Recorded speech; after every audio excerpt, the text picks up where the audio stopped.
From NPR News, this is All Things Considered. I'm Audie Cornish. And I'm Robert Siegel. Many students started college this month, and they will almost immediately begin grappling with the tough question, what to major in. According to some economists, it's the most important decision a college student makes because there's a lot of money at stake. Lisa Chow of NPR's Planet Money team reports on how the return on your education investment can vary wildly depending on what you study.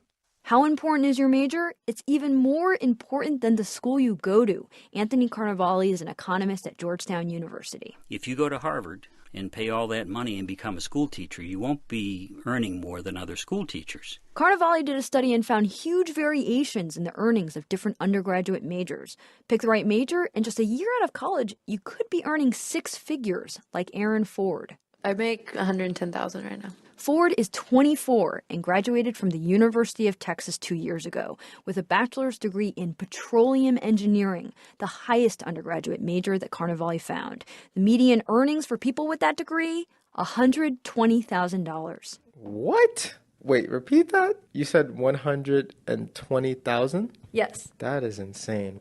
Michael Gardner is a recent graduate in one of the lowest earning majors, psychology. He's 22 and graduated from City College in New York last spring. He'll be earning a third of what Ford earns when he starts his job later this month as a caseworker for foster care kids. And this is consistent with what Carnevale found. People in the highest earning majors, which were mostly in engineering, made as much as 4 times more than people in the lowest earning majors, which were mainly in social services and the arts. And it's often harder to land a job in these disciplines. Gardner applied for more than 100 jobs while working his student retail job at Home Depot. I'd wake up, check my voicemail, make sure I didn't get a voicemail from anybody, checking emails or making sure that I was followed up with and stuff like that. And employers will not follow up with you at all. Now, compare that with Aaron Ford's experience.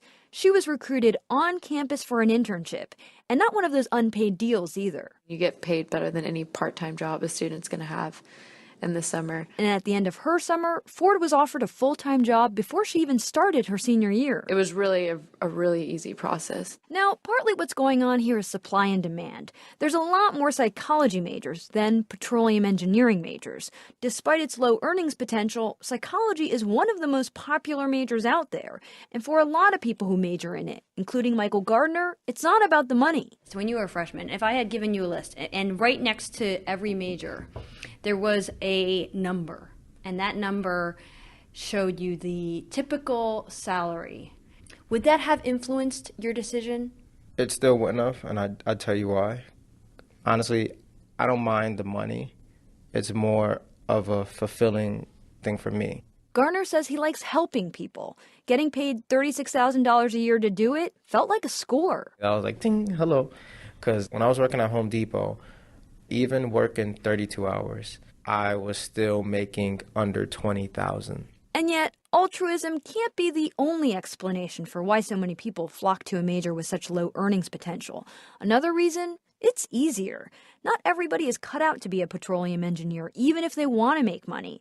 Also, people may pick a major that doesn't make them much money, thinking they'll go to graduate school at some point, which statistics say often boosts their earnings. And finally, for every study like Carnevale's, there's a living, breathing counterexample.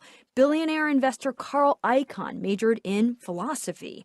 The head of Starbucks, Howard Schultz, majored in communications. Bill Gates and Mark Zuckerberg didn't even graduate